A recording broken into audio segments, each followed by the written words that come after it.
तर मित्रांनो, आज आहे माझ्या आत्याच्या मुलीच्या मुलाचा नामकरण सोहळा आणि हा बाई मस्त पाळण्यात झोपला होता. इथं सगळे त्यासाठी तयारी करून आले ना, हा मस्त शांतपणे झोपला होता. तर मी म्हटलं बाई चला पटकन आपण आपल्या हॉलवर थोडं चक्कर वगैरे मारून आम्ही पोचल्यावर बाई तर कोणीच नव्हतं, कारण बाई आपल्या घरचा कार्यक्रम आहे तर आपल्याच बाई सगळं पहिले जायला लागेल व्यवस्था वगैरे पाहिला. आणि इथं पूर्ण बाई जेवणाची व्यवस्था होती आणि हे आपलं बाई डेकोरेशन एकदम उंचवालं डेकोरेशन आणि नामकरण सोहळ्याचं बॅनर एकदम उंचे कसं.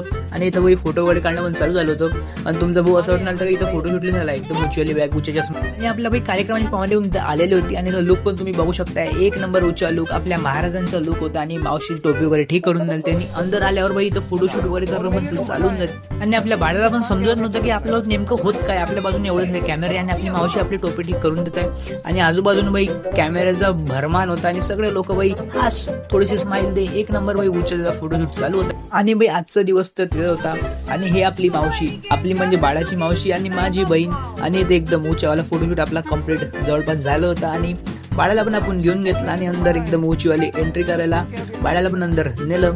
आणि आपली सगळी पब्लिक पण जमलेली होती. जमलेल्या माझ्या तमाम हिंदू बांधवांनो, भगिनींनो आणि मातांनो, फ्लो मी इधर उधर चला गया. तर तुम्ही आता लाईक नाही केलं तर लाईक करून द्या, फॉलो करा आपला मेन कार्यक्रम म्हणजेच बाई आपला नामकरण सोहळा. आता बाळाचं नाव रील होणार, तुम्ही गेस करा बाई. आताच कमेंटमध्ये गेस करा बाळाचं नाव काय असेल. बाळाचं नाव होतं आपल्या कौस्तुभ.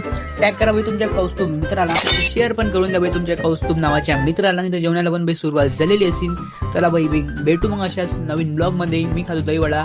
चला मग मित्रांनो.